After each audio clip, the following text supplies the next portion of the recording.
여러분들 반갑습니다. 부동산 공시법을 담당하는 묵히스입니다. 오늘 배웠던 내용을 마무리 정리하고 마치도록 하죠. 오늘은 있잖아요. 크게 소유권 이외와 각종의 권리에 관한 등기 절차를 공부했습니다. 그럼 처음에 소유권 이외 이렇게 나오죠. 그럼 여기서는 꼭 이 문구를 기억하세요. 먼저 소유권 이외는 용익권과 저당권으로 분류를 하는 겁니다. 이 경우에 용익권은 부동산 일부의 권리를 설정할 수 있죠. 부동산 일부에 되니까 하필이 되는 겁니다. 그러나 저당권은 부동산 일부의 권리를 설정할 수 없어요. 여기서 하나 짚고 넘어가야 될 건 부동산 일부자가 딱 들어가면 도면이 따라 들어가야 돼요. 그런데 5층 건물에 5층 전층을 빌렸다 도면이 필요가 없어요. 지역권은 성역지와 요역지로 나누죠. 성역지는 일부에 되죠. 요역지는 일부에 안 돼요. 그 다음에 공유 지분입니다. 용익권은 부동산을 사용 수익하는 권리이기 때문에 지분에는 용익권을 설정할 수가 없어요. 그러나 저당권은 설정할 수 있습니다. 하천은 공공의 성격이 강하죠. 따라서 개인에게 사용권을 주면 안 돼요. 그래서 하천에는 용익권을 설정할 수 없죠. 그러나 저당권은 설정할 수 있다. 용익권은 이중으로 되지 않습니다. 저당권은 이중으로 할 수 있죠. 그러나 지역권 등기는 통행으로 하기 때문에 이중으로 돼요. 그러면 농지에는 우리나라는 소작인 제도를 부정하기 때문에 전세권에는 농지에는 전세권을 설정할 수가 없어요. 그 다음에 이전이죠. 이 말은 갑이 을에게 저당권을 설정하고 난 다음에 병에게 이전합니다. 이전하면은 부기등기하죠. 등기필 정보는 제공하죠. 그러나 을은 병에게 이전할 때 을은 의무자지만 소유자가 아니기 때문에 인감은 제출하지 않죠. 이전할 때는 소유자의 동의가 필요 없다. 그렇게 기억해 두면 돼요. 자, 그 다음에 이제 필요적 기재, 임의적 기재할 때 딱 세 가지만 공부를 하면 돼요. 하나는 돈이냐, 시간이냐. 돈은 필요적, 시간은 임의적. 그러나 돈이면서 필요적이 아닌 세 개, 지료, 이자, 보증금. 그것만 딱 기억해 두면 되고, 그 다음에 이 전세권에서 목적은 필요적 기재가 아니다.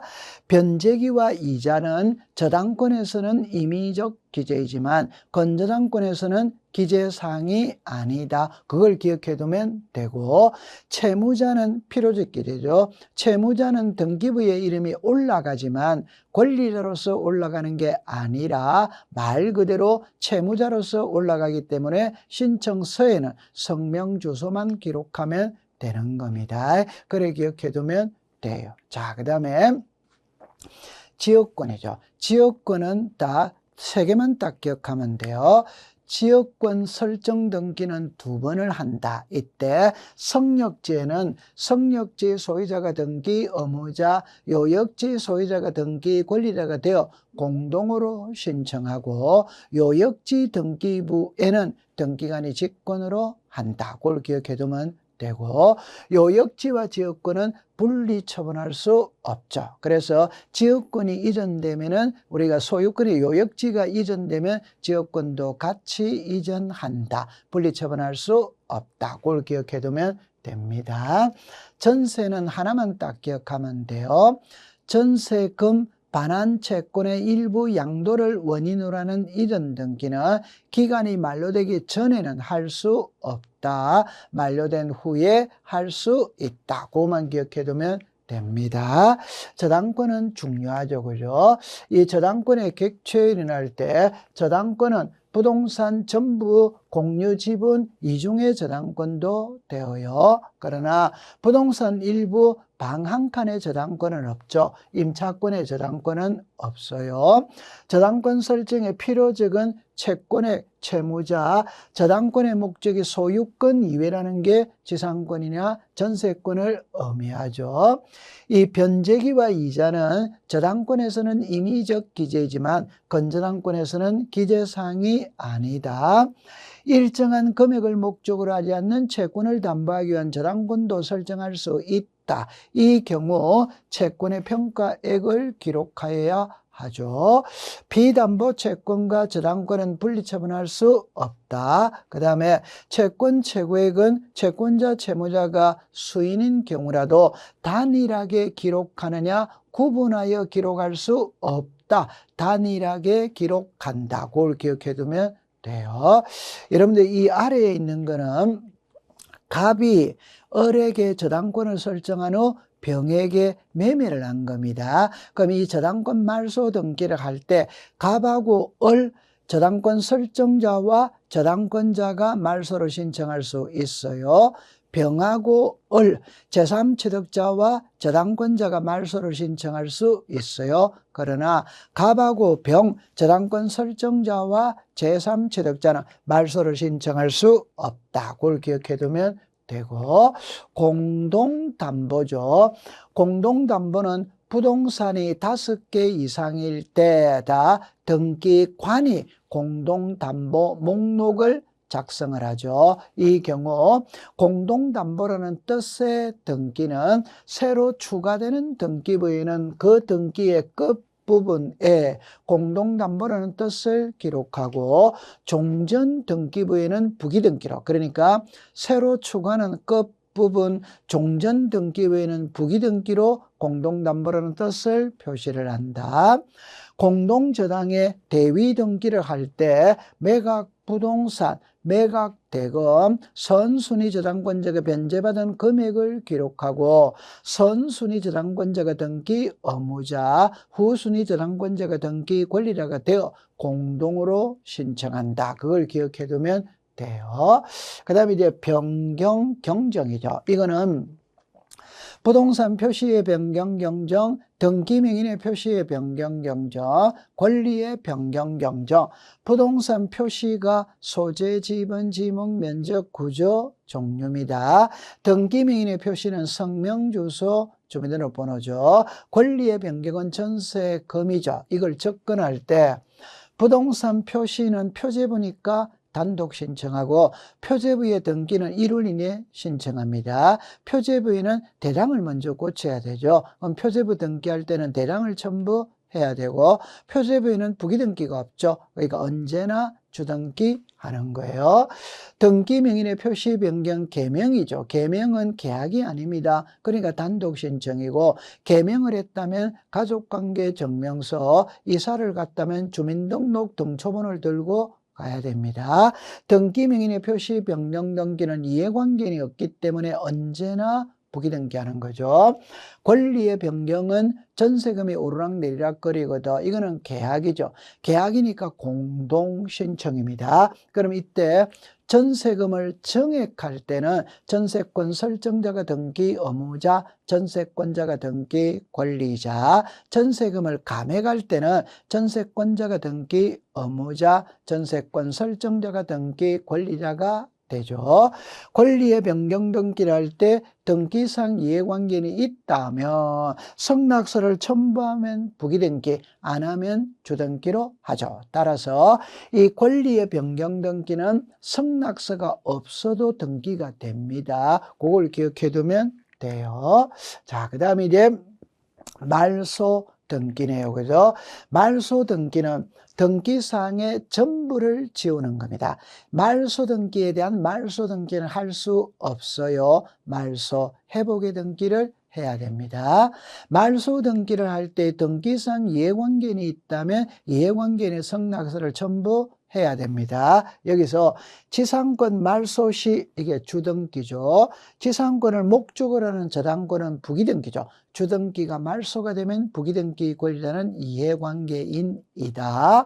소유권 보존등기는 1번이죠. 1번이 말소가 되면 뒤에 거는 다 주고요. 전부 다 이해관계인이 돼요. 소유권 잃은 등기 말소죠. 갑이 을에게 매매했어요. 그럼 소유자는 을입니다. 을이 병에게 저당권을 설정했어요. 하고 난 다음에 갑하고 을하고 매매 계약이 해제가 돼서 을의 등기를 말소, 이 을의 소유권 잃은 등기를 말소하면 저당권도 죽죠. 그럼 저당권자가 이해관계인이 되는 겁니다. 말소의 단독은 등기한 권리가 어떤 자의 사망, 제가 지상권 존속 기간을 생존 중인 동안 했다. 그럼 사망을 하면 소멸했으니까 말소 단독이죠. 가등기 명인이 인감증명을 첨부하여 단독으로 말소할 수 있고, 여기서 성낙서 들어가면 단독은 당연히 되죠. 등기 의무자가 소지의 불명의 경우 공시최고 절차를 거쳐 채권 판결을 받으면 단독으로 신청할 수 있죠. 혼동, 전세 살고 있는 사람이 전세 살고 있는 집을 샀다면 소유권과 전세권이 충돌한다. 이때 전세권은 자동으로 소멸하죠. 단독 말소입니다. 소유권 보존 등기가 단독이면 소유권 보존 등기 말소도 단독이죠. 자, 가처분 등기, 가처분 이후의 등기. 가처분 이후의 등기는 단독 말소, 가처분 등기는 직권 말소가 되죠. 자, 그 다음에 직권 말소입니다. 1호, 2호는 우리가 부동산 등기법 제29조 각하사유 1호, 2호는 설사 등기가 되더라도 당연 무효 직권 말소 이 신청이죠. 가등기에서 본등기를 하면은 본등기와 양립할 수 없는 중간 처분의 등기, 등기간의 직권으로 말소를 하죠. 국가가 토지를 수용하면은 수용의 개시일만 되면 그 부동산에 존재하던 모든 권리는 소멸하니까 직권으로 말소하죠. 그러나 수용되기 이전에 상속등기와 지역권의 등기, 토지수용위원회에서 재결로서 존속이 인정된 권리는 말소하지 않죠. 그죠? 환매권을 행사하면 환매특약은 직권말소, 불행사하면 공동말소. 여러분들 여기에 말소 등기 시 이게 주등기입니다. 이해관계는 성낙서 이게 부기등기입니다. 주등기가 말소가 되면 부기등기는 직권으로 말소한다. 가처분 등기의 말소는 직권말소, 가처분 이후의 등기의 말소는 단독 말소. 그렇게 이해두면 돼요. 그 다음에 멸실 등기는 부동산의 전부가 화재나 수해로 소실이 됐다. 멸실. 부동산의 일부이라면 변경이죠. 멸실 등기는 표제부에 하니까 1월 이내 신청하고 단독인데 여기서 하나 조심하는 거는 멸실 등기는 1월 이내 존재하지 아니하는 건물에 대한 멸실 등기는 지체 없이, 멸실 등기는 표제부에 하니까 대위 신청이 됩니다. 건물 주인이 멸실 등기를 안 하면 대지 소유자가 대위 신청할 수 있다. 그렇게 기억해두면 되고, 말소 회복이죠. 등기가 부적법하게 말소가 됐을 때 원상으로 회복합니다. 이 경우 말소 회복 등기를 할 때 등기상 이해관계인이 있다면 이해관계인의 성낙서를 전부 해야 돼요. 이 경우 이해관계인은 회복 등기와 양립할 수 있어야 이해관계인입니다. 양립할 수 없으면 이해관계인이 아니에요. 말소 회복 등기를 할 때 이해관계인은 말소가 기준이 아닙니다. 회복이 기준이에요. 전부를 회복하면은 주등기로 하고 일부 말소 회복 등기는 부기등기 한다. 그 다음에 이제 관공서 촉탁이죠. 그죠? 여러분들 관공서는 국가나 지방자치단체나 법원이나 세무서를 말합니다. 관공서는 우편으로 등기할 수 있어요. 등기부와 대장의 부동산 표시가 불일치해도 그 등기는 수리해 줍니다. 관공서는 촉탁에 의하지 아니하고 신청으로 해도 받아줘요.